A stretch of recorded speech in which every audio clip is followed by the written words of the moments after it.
En primer lugar, he argumentado en mi libro sobre el poder, que todo se reduce al poder. La libertad, los derechos, la tiranía, el bien y el mal. Todo se reduce al poder, como explico en este libro. Y dado lo de Rusia, Ucrania, nuestro gran presidente, el pacificador, he decidido que voy a otorgarle el premio Levin de la Paz.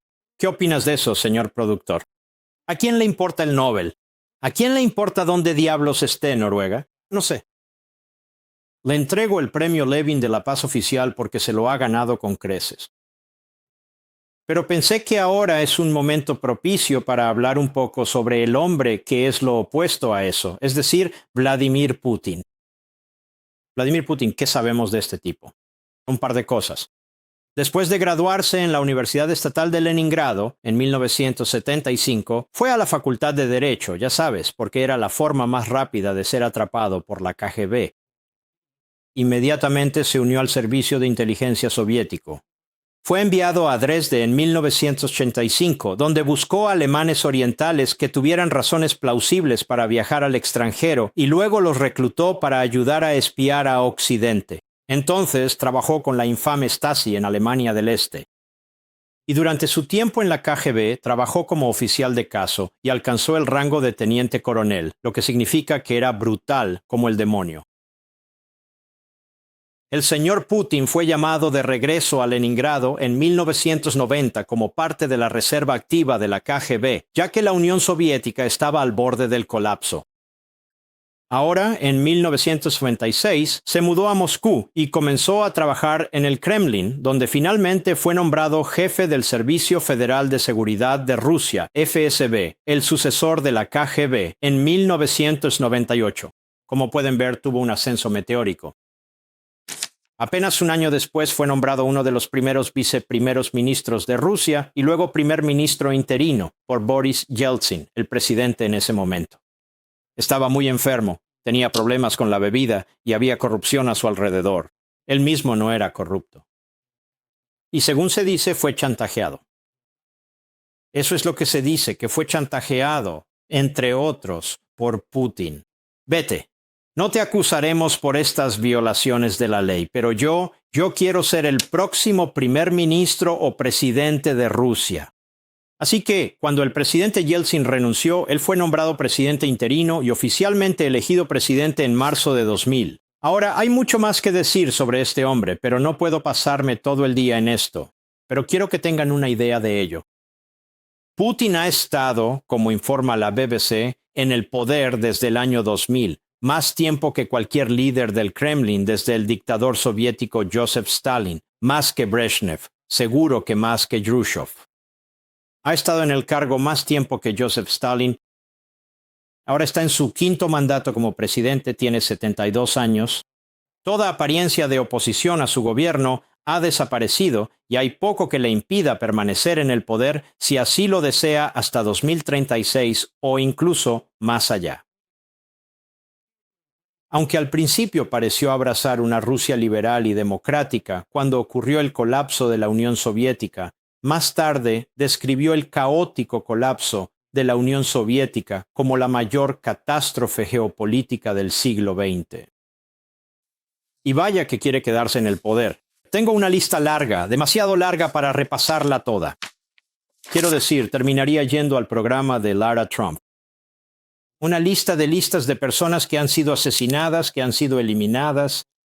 De hecho, la impresora estuvo funcionando tanto tiempo que temí que nos quedáramos sin tinta, así que le dije al señor productor, ya es suficiente, ya sabes, personas que simplemente creen que son Superman y se lanzan desde el piso 19 de todos estos rascacielos, o que casualmente se apuñalan por la espalda y se disparan en la parte trasera de la cabeza, y también a sus familiares.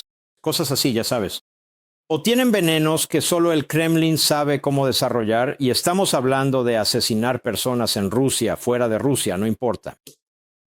Ya no le queda oposición real. Estamos hablando de periodistas, estamos hablando de líderes de partidos de oposición, estamos hablando de oligarcas que no le dan, ya sabes, lo que él quiere. Desaparecidos. Ahora, según los informes, hablando de esto, el dictador posee una flota de autos de lujo.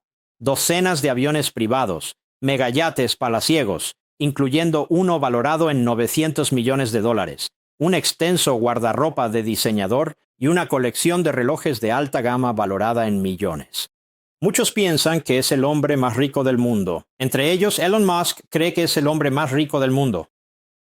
Los expertos afirman que sus propiedades inmobiliarias valen miles de millones, incluyendo una mansión tipo castillo en las afueras de Moscú, que es el doble del tamaño del Palacio de Buckingham.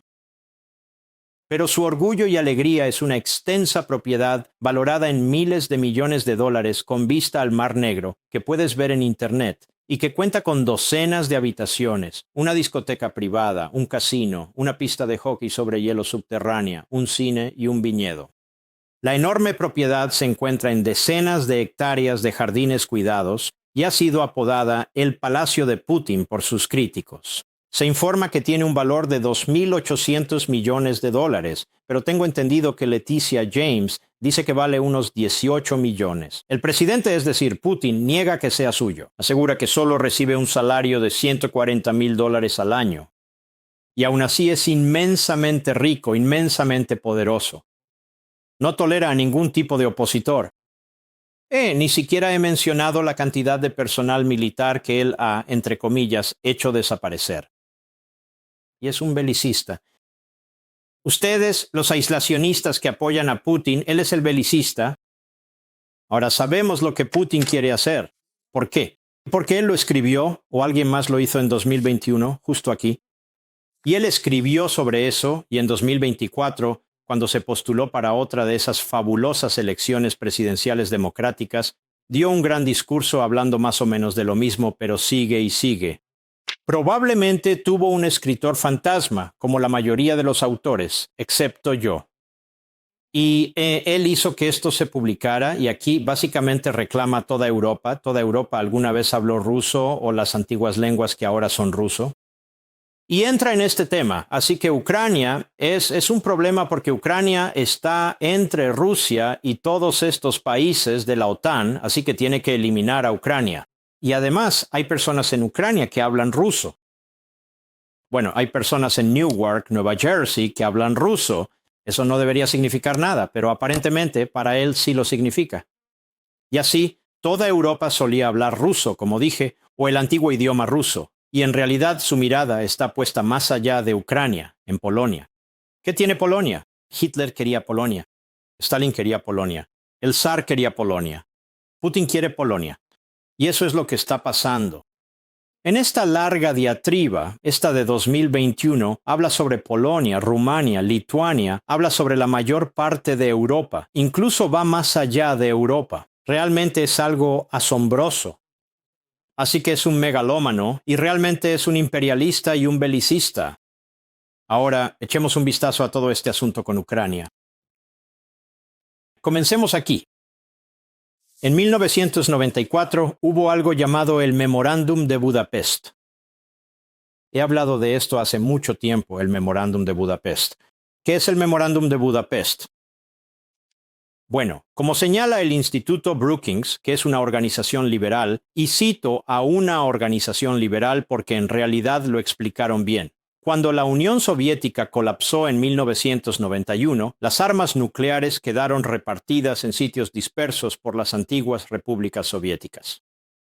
Ucrania heredó el tercer arsenal nuclear más grande del mundo, incluyendo unas 1.900 armas nucleares estratégicas diseñadas para atacar a Estados Unidos.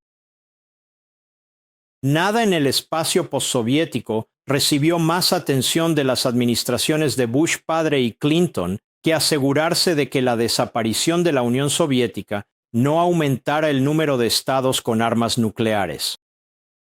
Washington negoció con Kiev y Moscú los términos bajo los cuales Ucrania acordó eliminar los misiles estratégicos, los silos de misiles y los bombarderos en su territorio, y transferir todo eso a Rusia.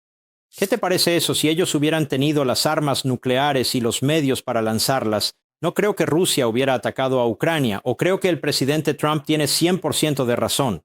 Si él hubiera sido presidente, Rusia no habría atacado a Ucrania. Un elemento clave del acuerdo, muchos ucranianos dirían que el elemento clave fue la disposición de Estados Unidos y Rusia, junto con Gran Bretaña, de proporcionar garantías de seguridad. Ofrecimos garantías de seguridad. Rusia también, Gran Bretaña también. El Memorándum de Budapest comprometió a Washington, Moscú y Londres, entre otras cosas, a, cito textualmente, respetar la independencia y soberanía de las fronteras existentes de Ucrania y a, cito textualmente, abstenerse de la amenaza del uso de la fuerza contra ese país, Ucrania. El Kremlin ha violado estos compromisos, creo que es bastante obvio, al utilizar soldados con uniformes de combate rusos sin insignias identificativas, que el señor Putin admitió posteriormente que eran rusos. Moscú se apoderó de Crimea. Posteriormente, Rusia alentó a un separatista armado en el este de Ucrania. Cuando el ejército ucraniano pareció dominar a los separatistas, unidades regulares del ejército ruso entraron en Donetsk y Luhansk para apoyarlos. Hubo la Revolución Naranja. ¿Y ahora qué fue eso? Ucrania fue durante mucho tiempo parte de la Unión Soviética, pero se independizó en 1991 con el colapso de la Unión Soviética. En 2004, Viktor Yanukovych, un candidato prorruso, ganó las elecciones presidenciales en Ucrania, pero se supo que la elección fue fraudulenta y hubo interferencia rusa. Esto llevó a lo que se llamó la Revolución Naranja. Protestas masivas contra este presidente títere de Rusia, y eso a su vez condujo a otra elección. Esta vez, el candidato prooccidental Viktor Yushchenko ganó. Putin estaba furioso. Declaró que la segunda elección era una farsa. Por cierto, también lo hicieron los aislacionistas en nuestro país. Eso es una farsa. ¿Por qué? Porque lo dice Putin. De todos modos, eso es solo el comienzo. En 1991, Georgia se independizó de la Unión Soviética en colapso y se alió con Occidente. En 2008, Osetia del Sur, parte de Georgia, intentaba separarse de Georgia. Rusia envió tropas para apoyar a los rebeldes. Estalló una guerra entre Rusia y Georgia, que por supuesto ganó Rusia. El resultado fue que Osetia del Sur fue reconocida como un país independiente. No hubo ninguna reacción por parte de la comunidad internacional. Putin tomó nota de eso. Luego tenemos Crimea. Putin se envalentonó. Ahora recuerden, este presidente ucraniano que se decía que era pro-occidental, bueno, de repente como que cambió de bando. La gente piensa que fue sobornado. Estaba a punto de firmar un acuerdo con la Unión Europea para formalizar una alianza con Europa, no con la OTAN, con la UE, pero se echó para atrás repentinamente. Bueno, el público estaba furioso. ¿Recuerdan? Hubo una segunda elección, acababan de elegir a este tipo porque era anti-Rusia y pro-Occidente. Bueno, el público estaba enojado. El tipo había cambiado de rumbo. Así que fue destituido como presidente y huyó a Rusia. Así que en 2014 Putin invadió Crimea, que es territorio ucraniano, y luego la anexó. Es estratégicamente importante, básicamente se encuentra en el Mar Negro. De nuevo, no hubo una respuesta efectiva por parte de la comunidad internacional. Así que está tomando partes de Ucrania, está involucrado en sus elecciones. Ahora toma Crimea, toma parte de Georgia, y uno dice, oye, nadie está respondiendo, hombre, puedo seguir avanzando. Y luego tenemos una invasión a gran escala de Ucrania en 2022.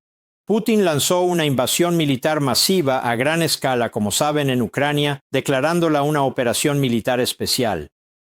Afirmó que Ucrania estaba controlada por neonazis que amenazaban a Rusia. Afirmó que venía en defensa de la población rusa en el este de Ucrania. Esta vez, por supuesto, hubo una condena mundial. Ahora nuestro presidente, el gran presidente Donald Trump, habla frecuentemente sobre las bajas allí. El Centro de Estudios Estratégicos e Internacionales ha hecho un mejor trabajo que la mayoría al tratar de determinar la cifra. Esto es increíble. Pero desde enero de 2024, Rusia ha perdido aproximadamente 1.149 vehículos blindados de combate, casi 3.100 vehículos de combate de infantería y 300 piezas de artillería autopropulsada. Aún más notable, las pérdidas de equipo ruso han sido significativamente mayores que las ucranianas, variando entre una proporción de 5-1 y 2-1 a favor de Ucrania. Las bajas y muertes rusas han sido extraordinarias. Es probable que Rusia alcance la marca de 1 millón de bajas en el verano de 2025 y ya lo han hecho. Más de 1 millón de bajas, un hito impactante y macabro. En total, un máximo de 1/4 de 1 millón de soldados rusos han muerto en Ucrania, con más de 950,000 bajas rusas en total, una señal del descarado desprecio de Putin por sus soldados. Para poner estas cifras en perspectiva histórica, Rusia ha sufrido aproximadamente 5 veces más muertes en Ucrania que en todas las guerras rusas y soviéticas combinadas entre el final de la Segunda Guerra Mundial y el inicio de la invasión a gran escala en febrero de 2022. Y de nuevo, ni siquiera estoy contando otros 7 meses. Además, las muertes rusas en Ucrania en poco más de 3 años son 15 veces mayores que las de la guerra de una década de la Unión Soviética en Afganistán y 10 veces mayores que las de los 13 años de guerra de Rusia en Chechenia.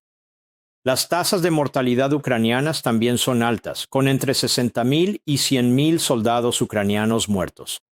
Muchos más rusos, con un total de 400,000 bajas, que incluyen tanto muertos como heridos. Así que estamos hablando de alrededor de 1,5 millones de muertos y heridos entre rusos y ucranianos. Esto es asombroso. Asombroso.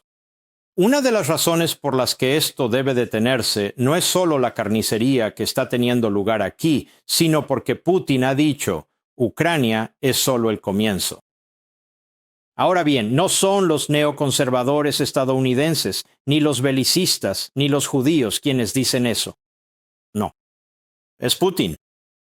Él lo dice. Él lo escribió. Lo repite mucho. Saben, damas y caballeros, a veces deberíamos escuchar a estas personas como Hamas. Deberíamos escucharlos. Como Irán. Deberíamos escucharlos. Como Corea del Norte, como la China comunista, como Putin y Rusia. No porque nos guste lo que dicen, no porque sea música para nuestros oídos, sino porque no lo esconden. Queremos destruir a Occidente, queremos destruir a Estados Unidos, queremos invadir Taiwán, queremos destruir a los judíos en Israel. Dicen lo que realmente piensan. Dicen lo que realmente piensan. Y deberíamos prestarle atención. De todos modos, Putin está haciendo lo que está haciendo. Donald Trump está manejando esto de manera efectiva. Más efectivamente, sin duda, que cualquier presidente de Estados Unidos podría, o cualquier líder del mundo podría. De hecho, eso me da mucha tranquilidad. Y no olvides, toda esta idea de la que hablo, este poder, ves a Putin, ves a Xi, ves a UN en Corea del Norte, ves a Irán, ves a Hamas, ves todo esto. Es importante entender de qué estamos hablando aquí en términos de poder y también es importante entender de qué estamos hablando en nuestro propio país con el ascenso de los islamistas marxistas, con el ascenso del antisemitismo metastásico. Todo se reduce al poder. Positivo, buena potencia. Poder malo, negativo. Y realmente necesitamos comprender esto como pueblo libre para poder protegernos del poder negativo y rechazar y promover el poder positivo. Volvemos enseguida. Si estás obteniendo valor de este video, solo le pido que le dé like, lo comparta y se suscriba al canal si aún no lo ha hecho.